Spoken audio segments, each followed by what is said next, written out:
ladies and gentlemen. The constitutional debate can lead to the political debate and vice versa. We've experienced rather that a political debate leads to the constitutional debate because the constitution should be the solution for everything, but we've heard that the opposite is very often the case. I would like to just tell you that I think the world is watching what's happening in Iraq, and the world is desperately watching what's happening to the Iraqi democracy. I think the debate that you are having and the debate that Iraqi parliamentarians are having every day is not just a debate that deals with Iraqi problems. What's happening here is the ultimate test if a democracy in the region can work or not, and probably even if democracy is to survive in this world.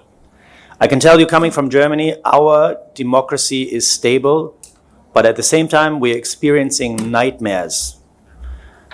We are afraid if even in a stable European country democracy is going to prevail.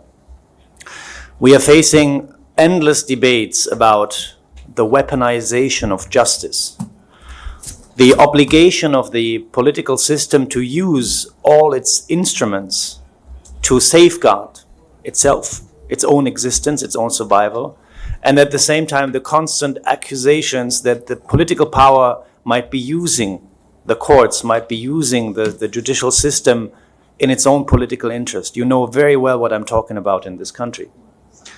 I don't want to go into specifics, but I think you know that the public in this country, but also the world, are watching the experience of Iraq.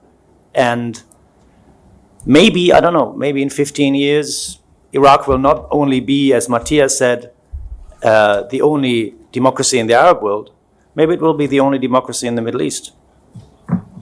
It's possible.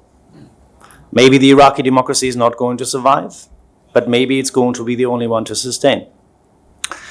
And for that reason, I would like to thank you very much on behalf of this delegation to let us participate in this. I know this is nothing to be taken for granted, that any country would just invite foreign experts to sit at the very core of the existential debate of the state and the political system.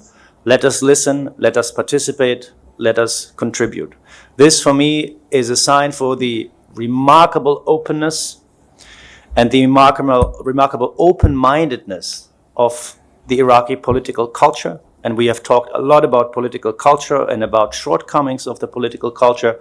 But this, to me, is a sign for a very progressive and very, let's say, mundane political culture.